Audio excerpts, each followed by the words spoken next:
I'm gonna show you how to not lose a pompano when you've got one on the line.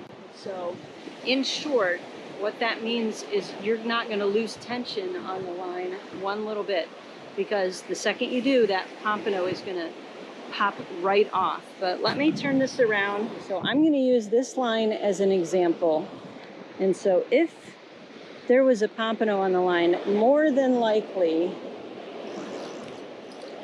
this is what you were gonna see. If there was a pompano on the line, that is what you would see. It would be straight up and down. This line might even be more slack than that, like that. Because what happens is a pompano will hit and then they start swimming toward the shore. So your line, instead of having tension on it like the other ones, they're just gonna be slack like this.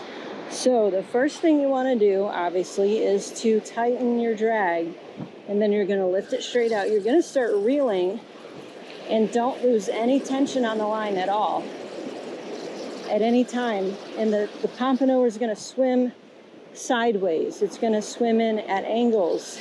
But the thing is to keep tension on the line, because the second that you release the tension, especially up here in the wash, that is the place that those pompano will pop off, most likely.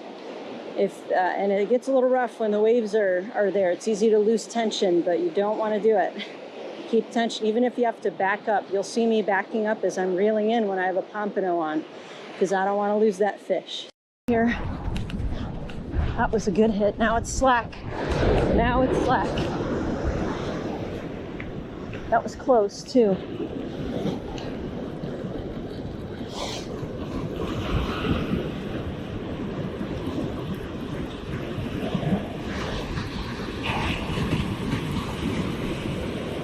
This water's so nice and clean.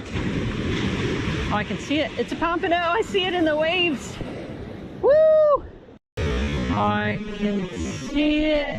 It's a pompano. Look at him running.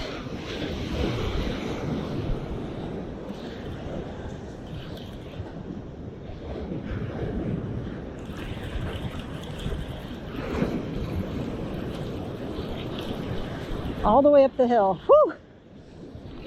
Oh my Lord, look at that beauty. Look at this guy. Oh, he was barely hooked. Look at him. Man, that's a beautiful pompano.